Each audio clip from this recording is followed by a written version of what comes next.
When I first moved to the countryside, it was for the peace and the wide open spaces, but I quickly learned that tranquility has its shadows. The scarecrows were everywhere, dotting the fields like silent sentinels. They didn't just stand in the fields, they guarded the perimeters of our small community. At first, I thought they were quaint, a charming quirk of rural life. But then I noticed something odd. They were always facing the woods, never the fields.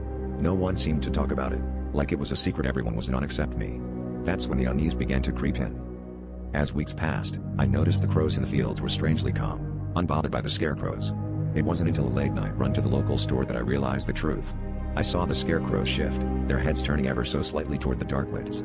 My heart raced as I caught a glimpse of something moving in the shadows beyond the trees.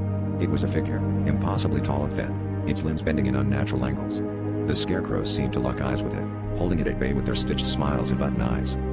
I confronted my neighbor, old Mr. Harlot, who had lived here all his life. He looked at me with a mixture of pity and fear. "They're not here for the crows," he said, voice barely above a whisper. "They're here to keep the woods from taking us." He spoke of an ancient presence, something that lurked just beyond the tree line, waiting to claim anyone who wandered too far. The scarecrows were our guardians, a barrier between us and whatever lived in the forest.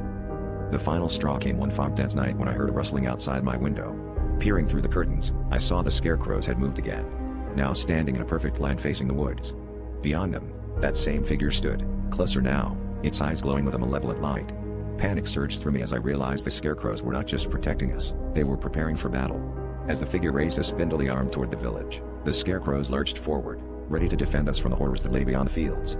That's when I knew that some secrets of the countryside are best left unspoken.